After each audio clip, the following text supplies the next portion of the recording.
Hello guys အားလုံးပဲမင်္ဂလာပါကျွန်မကတော့ပီတီပါခဏဈေးတက်သွားမယ်ဆိုတော့အလှလေးနဲ့ပြင်မယ်နော်ပီတီကလာရှိမှနေတယ်ဆိုတော့ရာသီဥတုကအေးပါတယ်အဲကြောင့်စကင်ကိုတီချလေးခဲပါမယ်စကင်ကိုတော့တီတီချာချာခဲမယ်နော်အဲ့လိုပြောလိုက်ရင်လည်းပီတီက make artist လည်းမဟုတ်ဘူးပေါ့နော်ပီတီကတီးတလားမျှဝေပြီးတာပါနော်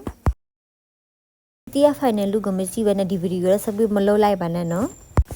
and ပီတီတို့ပဲအခုကြည့်နေတဲ့သူလည်း make ကိုစိတ်ဝင်စားရဆိုရင် channel လေးကို subscribe လေးလုပ်ပြီးပါနော်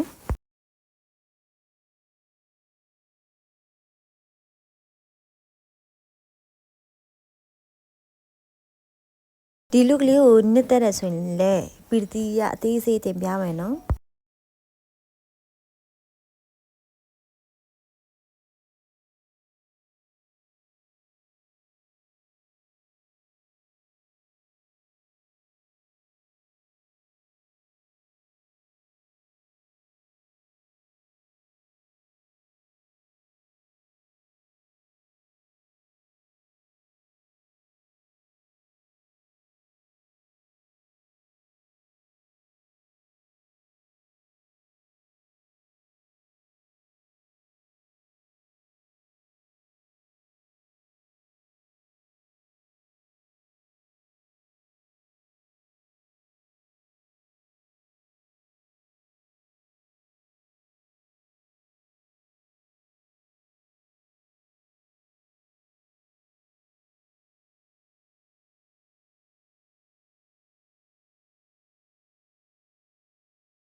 ကဲပြီးပါပြီ final look လေးကြည့်ကြရအောင်